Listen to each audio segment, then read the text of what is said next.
3.5 years, I think, about that way. Roughly. Yeah, about 3.5 years. First sort of close to 2 years, we had another fellow, Ben Nishke, who was playing guitar with us.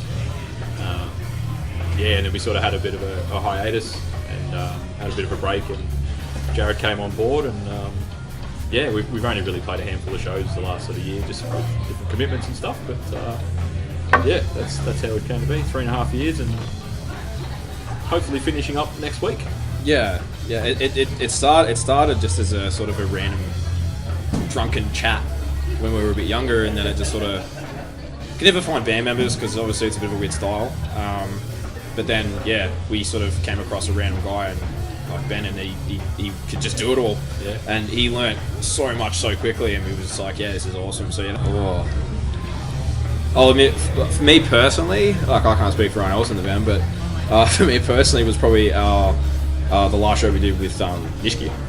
Yeah. That was my favourite show. That was so fun. So we did. It was a Monday Saint show. It was a Monday Saint show. We finished up Monday Saint show on that stage over the back at the SS. And it packed to the gills, so you couldn't move. They were like basically knocking people back at the front door. So we got given that crowd after a couple of bands. So we got some really good. It was good shots from that night and good memories. And other than that, I'd say probably just the first one. Yeah, and the first one. The first one was epic. We had a first show at the Albion and had over 200 people through the door on our first night with very little publicity or anything. Yeah, we actually had to turn people away due to their licensing, so that was nice. The scene here is good, but it's difficult. You're very tied up. It's hard to get in places like this. Bob books stuff, in advance by sometimes nearly a year. So we've had to wait months and months to get in here. And that's only just because we were doing other things as well, but it was just, but the thing is as well, this is such a great place to play. Yeah. This is, if you're going to play in Albury, in my own opinion, this is just the place to play. And we love playing the Bend and Elbow and stuff like that as well, but... different vibe. Yeah, it's a different vibe, and it's tough, and they sort of do mostly band stuff on Sundays now, so unless you get a long weekend or an event, it's really hard to, get everyone up there, other than the weekend warriors and all the chefs and Nightfills and stuff. You tend to get a few of those, but... I think for upcoming bands too, especially here, I think the overwhelming fact that we actually have so much social media and so there's actually so much people getting attention that it's very hard to nitpick people out to. That's right. Hey, we're going to support these. Wow, these people. There's so much happening, and not just in rock and roll or metal or there's hip hop, there's rap. There's so many different. I mean, you listen to any radio station, they're all just pumping as much as they can. But it's white noise, as I said. The media side is great, particularly early on, but as I said, there's so much content, and the attention span of most people today is, if you haven't got them in 10 or 15 seconds, they're done. They're moved, they're on to the next thing. Obviously, our thing's fairly niche, given that it's a tribute band, so, again, Lee and I grew up loving it, particularly myself.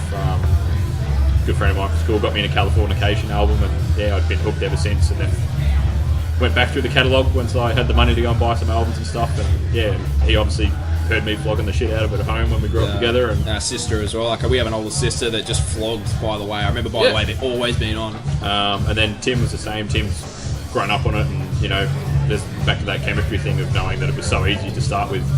We came in for the first jam, and Tim would go, we should do this live part, this little jam here from Woodstock in '98 concert. And I was like, this one from such and such.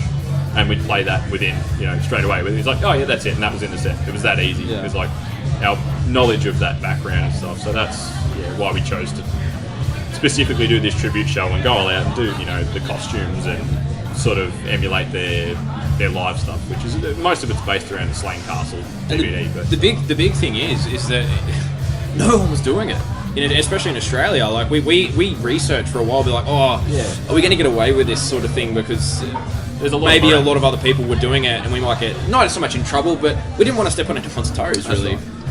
To goddamn just love music, man. Like,